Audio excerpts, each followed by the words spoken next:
Welcome to our Uma higher secondary school channel. આપણે ગયા વિડીયોમાં સપ્લિમેન્ટરી રીડિંગ યુનિટ જોયું હતું કે જેમાં ધ લોકડ ગેટ. અહીંયા આપણે નવો વિડીયો જોઈએ છીએ, read 3. I keep my trust with Everest. આપણને થોડુંક વિચિત્ર છે. આઈ કીપ માય ટ્રસ્ટ એટલે કે માય બેસ્ટ ટ્રાય, શોર્ટકટમાં લખેલું છે વિથ એવરેસ્ટ. તમે કલ્પના કરી શકો કે આપણે ધોરણ 11 માં ફર્સ્ટ લેશન ભણ્યા હતા. યાદ હશે કયું હતું? દેવાંગ, શ્રુતિ, આસ્થા, શ્રદ્ધા, દિવ્ય, અંશુ. ઘણા બધાના નામ બોલવા છે પણ આપણે ફરીથી બીજા વિડીયોઝમાં બોલશું. તો આપણું જે ફર્સ્ટ લેશન હતું અરુણિમા સિન્હા, એમાં આપણને ખબર છે કે કેટલી બધી મુશ્કેલીઓને પાર કરીને પણ એ માઉન્ટ એવરેસ્ટ ચડી હતી. અને એ વખતે માઉન્ટ એવરેસ્ટ ચડવા માટે એને જે ટ્રેનિંગ લીધી હતી, એ જે ટ્રેનિંગ સેન્ટરમાં ગઈ હતી, એ ટ્રેનિંગ સેન્ટર ટ્રેનિંગ આપનાર કોણ હતું? બચેન્દ્રી પાલ. આપણને ખબર છે કે બચેન્દ્રી પાલ કોણ છે? First woman to climb Everest. હવે જ્યારે એમને એવરેસ્ટ ચડવાની શરૂઆત કરી, એ પહેલાની એમની મનોભૂમિકા, એ પહેલા એમને કયા કયા સંઘર્ષનો સામનો કરવો પડ્યો હતો, એ આપણે થોડાક વિડીયોઝ દ્વારા સમજવાનો પ્રયત્ન કરીશું. કેટલાક ફોટા પણ છે, એ ફોટા દ્વારા પણ આપણને ખબર પડશે. અરુણિમા સિન્હાનું લાઈવ આપણે આપણા મલ્ટીમીડિયામાં જોયું હતું. જો આપણે શાળામાં મળશું તો બચેન્દ્રી પાલ વિશે પણ એના જે વિડીયોઝ ક્લિયરિટી છે, અહીં જેટલું શક્ય છે એટલું હું તમને આપવાનો પ્રયત્ન કરીશ, પણ આપણે રૂબરૂ મળશું ત્યારે એ પણ જોઈશું. પણ જ્યારે આ ટફ ટાર્ગેટ ચડવાની શરૂઆત કરવાની હોય છે ત્યારે કેટલી બધી મુશ્કેલીઓનો સામનો કરવો પડે છે, એની જબરજસ્ત વાત આપણને આપેલી છે. ફોટો પણ જોરદાર આપેલો છે. તમે ચોપડી ખોલો એટલે તમને દેખાશે read 13. I keep my try with Everest. અને એમને સાથ આપનાર એક હતા એંગ દોરજી. હવે આપણને બધાને ખબર છે કે જ્યારે આપણે એવરેસ્ટ કે કોઈ પણ માઉન્ટેન ચડવાની શરૂઆત કરતા હોઈએ ત્યારે આપણી પાસે, કારણ કે જેમ જેમ આપણે ઉપર જઈએ એમ હવા કેવી હોય છે? પતલી. અને બહુ વધારે હાઈટ ઉપર પહોંચીએ ત્યારે તો આપણે આપણી પાસે ઓક્સિજન રાખવો પડે છે. પણ બચેન્દ્રી પાલની સાથે ચડનાર એમના જે માર્ગદર્શક, સપોર્ટર જે કહીએ તે, જે એંગ દોરજી હતા, હી ક્લાઇમ્બ્સ વિધાઉટ ઓક્સિજન. અને છતાં બચેન્દ્રી પાલ કહે છે કે મને I trust you, I confident on you and me. એમને પણ વિશ્વાસ છે અને પોતાના ઉપર પણ વિશ્વાસ હતો કે એંગ દોરાજીની સાથે ચડી શકશે. શરૂઆતમાં ચડવા માટે ઘણા બધા સાથે ટુકડીમાં શરૂઆત કરે છે, પણ જેમ જેમ એક સમિટ એટલે આપણે જ્યારે આવી રીતે ઉપર એવરેસ્ટ ચડવાની શરૂઆત કરે એટલે થોડાક સમયે આરામ કરવા માટે એક નાનકડો કેમ્પ જેવું બનાવેલું હોય. અને એ કેમ્પને, એ આજુબાજુના વિસ્તારને આધારે તેના એ કેમ્પને સૌપ્રથમ જેણે બનાવ્યો છે એના નામને આધારે કેટલાક કેમ્પના નામ પણ આપેલા છે. South call, summit call, Hillary, step. આપણને ખબર છે ને સૌપ્રથમ માઉન્ટ એવરેસ્ટ સર કરનાર કોણ હતા? તો જે બે, હિલેરી અને એની સાથે બીજા જે એમના હતા, એમણે જે જગ્યાએ આરામ કર્યો, જે કેમ્પમાં રોકાયા, એ કેમ્પના નામ પણ એમના નામને આધારે પડ્યા છે. પણ જેમ જેમ બચેન્દ્રી પાલ ઉપર ચડતા જાય છે એમ ધીમે એમના સાથીઓ ઓછા થતા જાય છે. છતાં બચેન્દ્રી પાલ જરા પણ હિંમત હારતા નથી અને સતત ચડતા જાય છે. એ વખતે એમની જે મુશ્કેલીઓનો સામનો કરવો પડે છે એની જબરજસ્ત વાત આપણને આ લેસનમાં કરેલી છે. Now we will read the lesson. જો એવરેસ્ટનો સરસ મજાનો ફોટો પણ આપેલો છે. I got up at 4 in the morning, melted snow and braved 4 વાગે ઉઠે છે, બરાબર, ચડવાની શરૂઆત થઈ ગઈ છે અને ત્યાં હવે નાસ્તામાં શું હોય તો કેવું મેલ્ટેડ સ્નો, બરફ છે ને એ બરફને મેલ્ટ કરવો એટલે પીગાળવો, એ પીગાળેલો બરફ, બ્રેડ, એમની જોડે છે બોઇલ્ડ, બરાબર, અને બીજું છે પ્રિપેર્ડ ટી, એમાંથી જે ચા તૈયાર કરી હોય, આ બ્રેકફાસ્ટ કર્યા પછી આફ્ટર અ લાઇટ બ્રેકફાસ્ટ, ત્યાં પેટ ભરીને જમવાનું હોય નહીં, આપણી ઉંમરની જેમ દાળ ભાત શાક રોટલી ત્યાં ચડીએ ત્યારે ખાવા મળે નહીં. After a light breakfast of a few biscuits and half a slab of chocolates. કદાચ તમને એવું થતું છે બેન અમને આટલી મોટી ચોકલેટ આપો તો અમે પણ ચડીએ. તો ચોકલેટ શા માટે? તો પેટમાં વજન કે ભરાવો ન થાય અને આપણને એનર્જી મળે. આટલો હળવો બ્રેકફાસ્ટ લીધા પછી I left my tent at around 5:30 am. 5:30 4 વાગે ઉઠ્યા અને 5:30 સુધીમાં બ્રેકફાસ્ટ અને બીજી ક્રિયાઓ પૂરી કરી અને એમને પોતાનું ટેન્ટ છોડ્યો. And Dorji was standing outside. વચિંદ્રીપાલ ટેન્ટની અંદર છે અને 5:30 એન્ડ દોરજી જે એમની સાથે જવાના હતા એ ટેન્ટની બહાર રેડી એટલે કે તૈયાર થઈને આવી ગયા. નો વન એલ્સ વોઝ અબાઉટ. એમના સિવાય બીજું કોઈ ચડવા માટે તૈયાર હતું નહીં, એટલા માટે એવું સેન્ટેન્સ લખેલું છે કે no one else was about. And Dorji was going to climb without oxygen. But because of this, હવે વિધાઉટ ઓક્સિજન ચડવાના હતા તો શું મુશ્કેલી પડવાની શક્યતા છે? Because of this his feet would get very cold. કદાચ એમના પગ ઠંડા પણ પડી શકે. આપણને શ્વાસોશ્વાસ દ્વારા આપણા શરીરમાં જે ગરમી કે એનર્જી પ્રાપ્ત થાય છે એ જો પ્રવાહ ઓછો થઈ જાય તો એટલી હાઈટ ઉપર આપણું શરીર ઠંડુ પડી શકે. He thus wanted to avoid long exposure at height and a night at the summit camp. એટલા માટે એંગ દોરાજી wanted to avoid એટલે ટાળવું, long exposure લાંબુ રોકાણ, એટલે કે જ્યારે કોઈ કેમ્પમાં રોકાયા હોય તો કેમ્પમાં લાંબો સમય રોકાવું, આ એ ટાળતા હતા હાઈટ ઉપર. A night at the summit camp, અને જ્યારે નાઇટ રોકાવાનું હોય તો ઓછું રોકાવાનું અને પોતાના ટાર્ગેટ ઉપર આગળ વધવાનું. He had therefore to either get to the peak and back to the south col the same day or abandon the attempt. હવે એમણે એવું નક્કી કર્યું કે he had therefore, એમને બે ઓપ્શન આપ્યા, either get to the peak, યા તો અહીંથી સીધું પીક ટોચ શિખર પર પહોંચી જવું, back to the south call, અથવા તો જે સાઉથ કોલનો કેમ્પ છે ત્યાં પાછા આવી જવું ધ સેમ ડે, એટલે કે ચડવા માટેનો ટાર્ગેટ એમને એક જ દિવસમાં પૂરું કરવાનું હતું. એક દિવસમાં ઉપર ચડી શક્યા તો બરોબર, ન ચડી શક્યા તો એમના એ સાઉથ કોલ કેમ્પમાં પાછા આવવું. ઓર અથવા તો અબાડન, ગીવ અપ. અબાડન નો મતલબ શું થાય? Give up.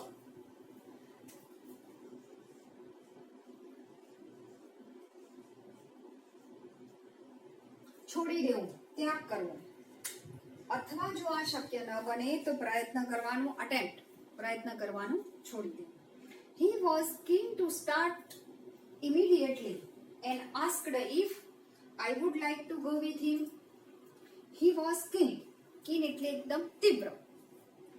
To start immediately, ઝડપથી ચડવાની શરૂઆત કરવા માટે એ ખૂબ જ ઉતાવળા હતા. અને asked if, અને એમણે બચેન્દ્રી પાલને પૂછ્યું I would like to go with him, મને એમની સાથે જવું ગમશે. Going to the top from the south col, એટલે કે જે એ કેમ્પમાં રોકાયા હતા સાઉથ કોલ કેમ્પમાંથી સીધા ટોપ ઉપર જવું, and back in a day, અને એના એ જ દિવસે પાછા આવવું. would be strenuous. strenuous એ કેવી વાત હતી? ટફ, વેરી વેરી ડિફિકલ્ટ, એ બહુ અઘરી બાબત હતી.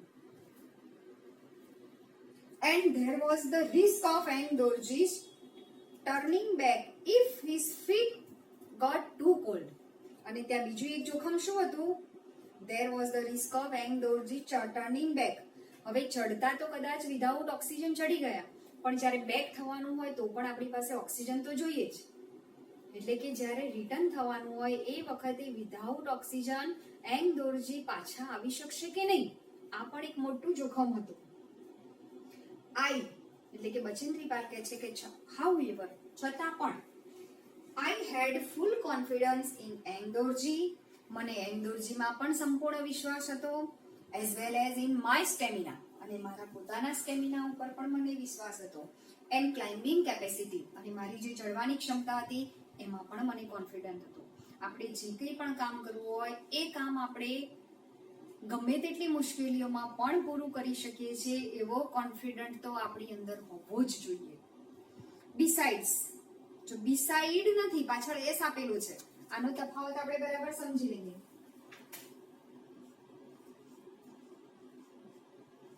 જો માત્ર બિસાઇડ હોય તો એનો અર્થ એવો થાય કે ની બાજુમાં, પણ જો એમાં એસ આપેલો હોય તો આનો મતલબ શું થશે? તદ ઉપરાંત, વધારામાં. બરાબર? એટલે બાજુમાં એવો અર્થ આપણે કરવાનો છે, besides no one else was ready, ઉપરાંત એંગદોરજી સિવાય બીજું કોઈ તૈયાર ન હતું, to move at the time, એ સમયે એમની સાથે ચડવા માટે બીજું કોઈ તૈયાર ન હતું. At 6:20 when Engdurji and I stepped out from the south column, it was a perfect day. જ્યારે અમે આ શરૂઆત કરી ત્યારે એક પરફેક્ટ દિવસ હતો. There was a gentle breeze, ધીમો ધીમો પવન ચાલુ હતો, and the cold was intense, ઠંડી પણ તીવ્ર હતી. I was however warm in a well insulated climbing gear. હવે insulated climbing gear એટલે બરફના શિખર ઉપર જ્યારે ચડવાનું હોય ત્યારે covered as not to allow heat to go out, તમારા શરીરની ગરમી બહારના વાતાવરણ સાથે લડી શકે અને બહાર ન જઈ શકે એવું ઇન્સ્યુલેટેડ ગિયર એટલે એ પ્રકારના કપડા. એવા વેલ ઇન્સ્યુલેટેડ કપડામાં એમને પૂરતી હૂંફ મળતી હતી અને એમને ચડવાની શરૂઆત કરી. વી ક્લાઇમ્ડ અનરોપ્ડ, રોપ એટલે દોરડું,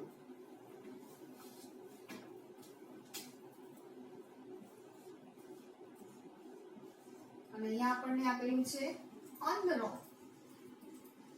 ભૂતકાળ આપેલું છે આપણને. એટલે કે આમ તો ઉપર ચડવાનું હોય તો સપોર્ટ માટે શું લીધેલું હોય? આપણે દોરડાનો સપોર્ટ લઈને ઉપર ચડતા હોય, પણ આ બંને કેવી રીતે ચડતા હતા? શરૂઆતમાં જ્યારે એમણે ચડવાની શરૂઆત કરી, we climbed unroped without taking help of a rope. Engdorji set a steady pace, but I had no difficulty keeping with him. હવે Engdorji set a steady, સ્થિર. આ શબ્દ આપણે બરાબર યાદ રાખશું, વારંવાર આવશે. સ્ટેડી, સ્થિર. એ સ્થિર પીસ ગતિ, સ્થિર ગતિથી ધીમે ધીમે ધીમે આગળ ચાલી રહ્યા હતા. But I head no difficulty, અને એમની આ ધીમી ગતિથી એમની સાથે ચડવામાં આઈ હેડ નો ડિફિકલ્ટી, મને એમાં કોઈ મુશ્કેલી પડતી ન હતી. The steep frozen slopes were as hard and brittle as sheets of glass. The steeps એટલે જે ડાળ. હવે એમણે જે ચડવાની શરૂઆત કરી હશે,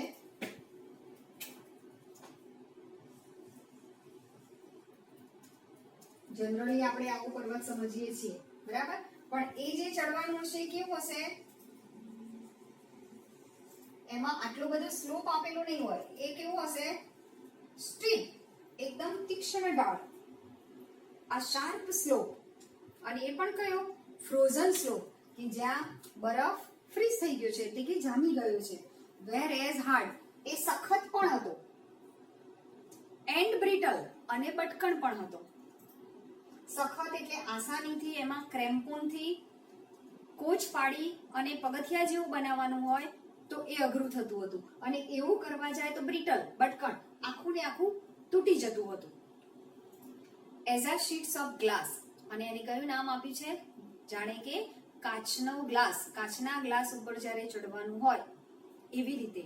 વી had to use an ice axe, આઈસમાં ખાડો પાડીને, હોલ પાડીને ઉપર ચડવા માટેની જે કુહાડી આવે છે એનો ઉપયોગ કરવો પડતો હતો. And I had to kick really hard, એમના પગમાં જે શૂઝ પહેરાવે ને એને ક્રેમ્પૂન કહેવાય. એ ક્રેમ્પૂન શૂઝથી એમને સખત હાર્ડ, એ શૂઝ પણ એમને અંદર ખડા ભરાવાના હોય બરફની અંદર, એટલે એ ભરાવા માટે પણ એમને સખત પ્રયત્ન કરવો પડતો હતો. I had to kick really hard to get the front teeth of the crampons, to bite into the frozen surface. To get the front teeth, આગળના દાંત એટલે કે જે શૂઝ હોય એનો આગળનો જે અણીવાળો ભાગ હોય એ અણીવાળા ભાગને બરફની અંદર ઘુસાડવા માટે, બરફની અંદર કોચ પાડવા માટે ફ્રોઝન સરફેસમાં બાઇટ કરવા માટે એમને સખત પ્રયત્ન કરવો પડતો હતો. I took every steps very deliberately. Deliberately એટલે ખૂબ કાળજીપૂર્વક. On the dangerous stretches. આ જે ભયંકર રસ્તા હતા એમાં ખૂબ કાળજીપૂર્વક અમે એક એક સ્ટેપ મૂકીને ચાલતા હતા. કેટલો સમય લાગતો હશે એ પણ આપણા માટે વિચારવા જેવી વાત છે. In less than 2 hours we reached the summit camp. એના પછીનો જે ઉપરનો કેમ્પ આવે છે ત્યાં એ 2 કલાકે પહોંચ્યા. એંગ દોરજી looked back. હવે એંગ દોરજી આગળ ચાલતા હતા એટલે એમને પાછળ વળીને બચેન્દ્રી પાલ સામે જોયું. And asked if I was tired. કે હવે આ કેમ્પ ઉપર આરામ કરી શકાય જો તમે થાકી ગયા હોવ તો. I replied, બચેન્દ્રી પાલે જવાબ આપ્યો, no, to his surprise and delight. જ્યારે બચેન્દ્રી પાલે કહ્યું કે ના મને થાક લાગ્યો નથી તો આ ના જવાબ સાંભળીને એંગ દોરાજીને આશ્ચર્ય પણ થયું અને આનંદ પણ થયો કારણ કે he was climbing without oxygen. He told me that the earlier summit party had taken 4 hours to reach the summit camp. એટલે કે આગળની જે પાર્ટી હતી એને અહીંયા પહોંચતા 4 કલાક લાગેલા હતા. reach the summit camp and added that અને એમને બીજું પણ ઉમેર્યું if we could keep our present pace. pace એટલે ગતિ. આપણે જો આપણી પ્રેઝન્ટ એટલે હાલની જે ચાલવાની ગતિ છે એને જો આપણે ચાલુ રાખીએ તો we should be on the summit by 1 am. 1 વાગે તો આપણે ઉપર પહોંચી શકીશું. આવું કહીને શા માટે આ વાત એમને કરવી પડી તો બચેન્દ્રી પાલના ઉત્સાહમાં વધારો કરવા માટે એંગ દોરાજીએ એમને આ કહ્યું. Lahatu was following us. હવે એમનો ત્રીજો એક સાથીદાર જે પાછળથી નીકળ્યો હતો જ્યારે બચેન્દ્રી પાલે કેમ્પ છોડ્યો ત્યારે માત્ર 2 જણ હતા પણ પછીથી લહાટુ નામનો એમનો જે એક સાથીદાર હતો was following us એ અમારી પાછળ આવતો હતો and caught up with us when we rested below the south summit. South સમિટની નીચે જ્યારે આ બંને આરામ કરતા હતા ત્યાં આ લહાટુ પહોંચી ગયો. After drinking some tea ત્યાં થોડીક ચા પીધી and we moved on અને પછી આગળ વધ્યા. Lahatu had brought a nylon rope as Engdorji and I roped up while Lahatu walked in the middle, holding the rope with one hand, more for balance than security. હવે લહાટુ અહીંથી ચા નાસ્તો mini break લીધા પછી 3 જણ ચડવાની શરૂઆત કરે છે. લહાટુ એમની સાથે નાયલોન રોપ એટલે કે એક દોરડી લઈને આવ્યો હોય છે, મજબૂત દોર. હવે દોરડામાં કેવી રીતે પકડ્યું તો મિડલમાં લહાટુ, આગળ એંગ દોરાજી અને પાછળ બચેન્દ્રી પાલ. હવે આ એમને દોરડું પકડ્યું, holding the rope with one hand. એક હાથે એમણે દોરડું પકડ્યું હતું, મોર ફોર બેલેન્સ જેથી કરીને અમારું બેલેન્સ જાય નહીં, ધેન સિક્યોરિટી એટલે કે અમને સિક્યોરિટીની ચિંતા ન હતી પણ અમારું બેલેન્સ ન તૂટી જાય એટલા માટે અમે આ દોરડું પકડ્યું હતું. લહાટુ નોટિસ્ડ ધેટ. હવે ચડતા ચડતા લહાટુએ જોયું I had been climbing with oxygen at about 2.5 liters per minute against the normal for these heights. હવે એમને જોયું કે બચેન્દ્રી પાલને ચડવામાં થોડીક મુશ્કેલી પડે છે તો એનું રીઝન શું તો લહાટુએ રીઝન શોધી કાઢ્યું કે જે પાછળ લગાવેલો ઓક્સિજન હતો એ ઓક્સિજનની જે ઓક્સિજન આપણને મળવાની સ્પીડ હતી એ કેવી હતી oxygen at about 2.5 liters per minute. દર મિનિટે 2.5 લીટર against the normal for these heights. ખરેખર આટલી હાઇટે એમને 4 લીટર મળવો જોઈએ, એના વિરુદ્ધમાં એ ઓછો હતો. After he increase the oxygen flow on my regulator. એટલે લહાટુએ બચેન્દ્રી પાલના ઓક્સિજન ઉપર જે રેગ્યુલેટર હતું એમાં ઓક્સિજનનો ફ્લો વધાર્યો. I found even the steeper stretches comparatively easy. એટલે કે સ્ટીપર, વધારે ઢાળવાળા જે સ્ટેપ હતા એ પણ આસાનીથી ચડી શકવા લાગ્યા. આપણને ચડતા થાક લાગે છે એનું કારણ ઓક્સિજનની કમી હોય છે, પણ જ્યારે એમને પાછળથી પૂરતો ઓક્સિજન મળવા લાગ્યો એટલે અઘરું ચડવાનું પણ એમના માટે થોડુંક પ્રમાણમાં સહેલું થઈ ગયું. Beyond the south summit the breeze increased. હવે જેમ જેમ એ ઉપર જતા જાય છે તો બિયોન્ડ એટલે સાઉથ સમિટની પેલે પાર જેમ જેમ એ ચડ્યા, બ્રીઝ એટલે પવન, અને કેવો હતો? ઇન્ક્રીઝ, પવનનો ઘસારો ઉપરથી વધ્યો. At that height the eddies of strong winds whipped up the powder snow, reducing visibility to nil. હવે અહીં ઉપરથી જે પવનનો મારો આવતો હોય, એ જે પવનનો મારો હોય કેવો હોય? ખાલી પવન ના હોય, પણ પવનની સાથે પાવડર સ્નો, દાખલા તરીકે બરફનો પાવડર હોય, એ બરફના પાવડરનો પ્રવાહ સખત આવતો હોય ઉપરની બાજુથી જે ચડતા હોય એમની ઉપર. ફરીથી આપણે વાંચીએ. Beyond the south summit, the breeze increased. At that height, the eddies, એટલે કે જે ધારવાળી જગ્યા છે, a movement in air which goes around round and round, એટલે કે ગોળ ગોળ જેમ પવનની ઘૂમરી થતી હોય એમ બરફના વંટોળ જેવું, of strong winds whipped up the powder snow, powder સ્નોની જેમ સતત અમારી ઉપર મારો કરતો તો, reducing visibility to nil. reducing એટલે ઘટાડવું, visibility એટલે ક્ષમતા, ટુ નીલ એટલે ઝીરો, નીલ એટલે ઝીરો, એટલે કે અમારી જોવાની ક્ષમતા શું થઈ જતી હતી? ઝીરો. ઉપરથી પવનનો મારો એટલો બધો થતો હતો કે અમને કશું જ દેખાતું નહોતું. ઓન મેની ઓકેઝન, કેટલાક પ્રસંગોએ એટલે કે કેટલીક વખત, I had to get into crouching position. Crouch એટલે ટૂંટિયું વાળીને એકદમ ભેગા થઈ જવું, આપણા બોડીને આપણે સંકોચી લેવું. with my back to the onslaught. onslaught એટલે આ પવનનો જે હુમલો થતો હતો એ હુમલાને હું પાછળની બોડીથી સામનો કરતી હતી, આગળથી નહીં, જેથી કરીને પવનનો તમને વધારે રિસ્કી લાગે નહીં. onslaught on the icy wind, બરફનો પવન. સેચ્યુરેટેડ વિથ ફાઇન પાર્ટિકલ, કે જે અમને શું કરતો હતો? સેચ્યુરેટેડ એટલે ઇફેક્ટ, નુકસાન કરતો હતો. ફાઇન પાર્ટિકલ્સ ઓફ બર્ન, આપણા બોડીને જો બરફનો કટકો અથવા તો બરફ વાગે છે ત્યારે બરફના પાર્ટિકલથી બોન, મારા શરીરના હાડકાને બચાવવા માટે, ડ્રાય સ્નો પાવડરથી બચાવવા માટે હું પાછળ બેક ફરી જતી હતી. ચલો, આપણને એક સરસ મજાનો પ્રશ્ન પૂછેલો છે, can you climb a mountain in such a weather? આવા વેધરમાં તો નહીં, પણ સામાન્ય નોર્મલ વેધરમાં પણ આપણે કોઈ દિવસ ક્લાઇમ્બિંગ કર્યું છે? તો it was a terrifying to stand erect on a knife edge ridge with a sheer drop on either side. It was a terrifying, એ બહુ ભયાનક હતું. ટુ સ્ટેન્ડ ઇરેક્ટ, ઇરેક્ટ એટલે ટટ્ટાર ઉભા રહેવું. On the knife edge ridge, ચપ્પુ, knife એટલે છરી, એની ધાર પર ઉભા રહેવાનું હોય અને એ પણ સ્થિર ઉભા રહેવાનું હોય તો it's very tough. With sheer drop, જ્યાં માત્ર શું હતું? આપણે એક ડ્રોપ મૂકી શકીએ એટલી જગ્યામાં. ઓન આઈધર સાઈડ, બધી જ બાજુ આવું હતું, ક્યાંય પણ સપાટ જમીન ન હતી કે તમે આસાનીથી ત્યાં પગ મૂકી શકો.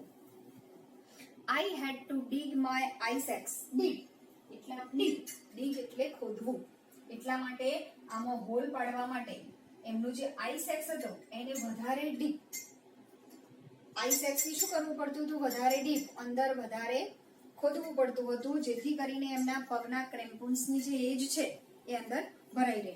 And secure myself by attaching the waist strip. Waist એટલે કમર અને સ્ટ્રીપ એટલે કમરથી પોતાની જાતને સપોર્ટ કરવા માટે જે દોરડું પકડ્યું છે ને ત્યાં પણ એમને એક પટ્ટો બાંધેલો હોય, એટલે એના દ્વારા બેલેન્સ કરવા માટે આઈસ એક્સને એમને શું કરવું પડતું? આઈસ એક્સનું જે આગળનું હેડ છે એને બરાબર આમાં ઘુસાડવો પડતો હતો. There was some tricky climbing between the south summit. હવે ટ્રિકી, છેતરાઈ જાય તેવા, આપણને એવું લાગે કે ના ભાઈ સહેલું છે, સરળ છે, પણ જ્યારે ત્યાં જઈએ ત્યારે સરળ હોય નહીં. દૂરથી આપણને એવું લાગે કે આપણે આમાં આઈસ એક્સ ઘુસાડી શકીશું, પણ આઈસ આસાનીથી ઘુસાડી શકાય નહીં. આવા tricky છેતરામણા, there was some tricky એટલે કે કેટલાક છેતરામણા ક્લાઇમ્બિંગ પણ હતા between the south summit and what is properly known as, અને બીજું કયું, known as Hillary Step, જેને આપણે હિલેરી સ્ટેપના નામે ઓળખીએ છીએ, અને સાઉથ સમિટ, આ બંનેની વચ્ચે કેટલાક છેતરામણા સ્ટેપ પણ હતા. Ang Dorji and Lhatoo were already over it, એ સ્ટેપ ઉપર પેલા બંને તો ચડી ગયા, but I was still negotiating its vertical face when Eng Dorji gesticulated towards the top. I was thrilled. Eng Dorji and Lahatu were already over it. એ બંને તો ઉપર ચડી ગયા છે, but I was still negotiating. મનમાં કલ્પના કરવી કે હવે મારું ટાર્ગેટ, મારું લક્ષ્ય બહુ નજીક આવી ગયું છે, એટલે મનમાં કેટલી બધી કલ્પનાઓ હશે. ઇટ્સ વર્ટિકલ ફેસ, અને એ ઉપર પહોંચેલા પેલા બંનેનો ચહેરો જોયા પછી વેન એંગદોરાજી ગેસ્ક્યુલેટેડ, એટલે એંગદોરાજીનો જે હાવભાવ હતો ટુવર્ડ્સ ધ ટોપ, ટોપ ઉપર પહોંચ્યા પછી એમનો જે હાવભાવ હતો એ જોવા માટે, અને એ જોયા પછી આઈ વોઝ થ્રિલ, હું જબરજસ્ત ઉત્સાહી થઈ ગઈ, હું એકદમ થ્રિલ એટલે ઉત્તેજિત થઈ ગઈ. જો આપણને ફોટામાં દેખાશે એમનું થ્રિલિંગ કેવું છે. The goal was near, હવે એમનું લક્ષ્યની નજીક હતું. With renewed vigor, I was on the top of steps in a second. With renewed vigor, renew એટલે ફરીથી, પુનઃ, vigor તાકાત, strength, મારી બધી જ તાકાત ફરીથી મેં પાછી મેળવી, અને I was on the top of the step in a second, થોડા જ સેકન્ડમાં હું ક્યાં હોઈશ, એના ટોપ ઉપર. The sun had made the snow soft, અને અહીંયા જે સ્નો હતો એ સીધો સૂર્યનો પ્રકાશ મળવાથી કેવું હતું, બરફ સોફ્ટ હતો. અહીંયા બ્રિટલ કે એકદમ શાર્પ કે તીક્ષ્ણ ન હતો. The sun had made the snow soft and climbing was easier, અને હવે કેવું થયું, બરફમાં આપણો પગ આસાનીથી ઘૂસી જતો તો એમને ક્રેમ્પોન કે આઈસ એક્સથી વધારે પ્રહાર કરવો ન પડતો. Easier here than it had been earlier, પહેલા કરતા એ સરળ હતું, તમે ફોટામાં જોઈ શકો છો. We trudged, હવે એમને શું આગળ શરૂ કર્યું, we trudged in the heavy powdered snow for some times, walked slowly with heavy steps because of tiredness. અતિશય થાકને કારણે બહુ ધીમા ધીમા એક એક પગલું બહુ સખત પ્રયત્ન કરીને જ્યારે આપણે ઉપાડીએ ત્યારે ટ્રજ વોકિંગ કહેવાય. આવું પ્રમાણે ચાલતા હતા. In a heavy powder snow for some time, ઉપર પાવડરનો એટલે કે બરફનો પ્રવાહ, બરફનો પવન તો સખત પાવડરનો મારો તો એમની ઉપર હતો જ. Then the guardians started easing off noticeably. Then the gradient એટલે કે જે સ્લોપ ઢાળ હતો started easy, આસાનીથી જોઈ શકાય. ટોપ ઉપર ચડીએ એટલે કેવું લેવલ આવી જાય છે, આવું સીધું. નોટિસેબલ, આસાનીથી નોંધી શકાય એવું હતું. A few steps later, માત્ર થોડાક પગલા ચાલ્યા પછી, I saw that after only a couple of meters, હવે અંતર માત્ર મીટર્સનું બાકી હતું. ટોપ ઉપર પહોંચવામાં અત્યાર સુધી કિલોમીટર હતા, પણ હવે કેટલું અંતર કાપવાનું હતું, ઓનલી કપલ ઓફ મીટર્સ, થોડાક metres. There was no upward climbs, હવે તો સીધું જ હતું, એમને ક્લાઇમ્બિંગ કરવાનું ન હતું. There was no upward એટલે કે આગળ હવે કોઈ ક્લાઇમ્બિંગ કરવાનું ન હતું. The slope plunged steeply down, હવે એમને શું કરવાનું હતું, હવે એમને શું કરવાનું, સ્લીપલી ડાઉન, થોડાક સ્ટેપ નીચે ઉતરવાનું હતું. માય હાર્ટ સ્ટૂડ સ્ટીલ, અહીંયા એમનું હૃદય થોડી ક્ષણો માટે, કારણ કે ફર્સ્ટ ઇન્ડિયન વુમન તરીકે જ્યારે આટલું મોટું એ સાહસ કરવાના હોય અને આ ગોલ એમને પાર કરી ચૂકેલા હોય, ત્યારે એ વખતે જે એમને ફિલિંગ્સ થતી હોય એ ફિલિંગ્સને યાદ કરીને થોડી ક્ષણો માટે એમનું જાણે કે હાર્ટ બીટ સ્ટોપ્સ, હૃદય ધબકવાનું બંધ કરી દે છે. It dawned on me that success was within the reach, અને એને કયા સ્વપ્ન તરફ લઈ જાય છે કે સફળતાની હું નજીક જ છું. એન્ડ એટ 1:07 PM એટલે કે 1 વાગે પહોંચવું જોઈએ એની જગ્યાએ 1:07 ઓન 23 મે 1984 આ સમય એમનો હતો. I stood on the top of the Everest. એ વખતે ટોપ ઉપર હતા. The first Indian woman to have done so. અને ભારતની પ્રથમ સ્ત્રી હતા કે જેમને આ ટાર્ગેટ આટલું મોટું લક્ષ્ય પાર કર્યું હતું. એ તો આપણે પાછળના ફોટામાં જોઈ શકીએ છીએ. બરાબર. હવે આની એક્સરસાઇઝ આપણે નેક્સ્ટ વિડીયોમાં, પણ આપણને ખબર છે કે સપ્લિમેન્ટરી રીડિંગની એક્સરસાઇઝ આપણને બે પ્રકારે પૂછાય છે. સમરીમાં પણ પૂછાય છે અને એમસીક્યુ રીતે પણ પૂછાય છે. હવે આપણે જે 2 કે 3 લેસન ચલાય છે એની એક્સરસાઇઝની આપણે બરાબર પ્રેક્ટિસ કરશું, પણ એના પહેલા એક વખત લેસન તમારે બરાબર વાંચેલું હોવું જોઈએ.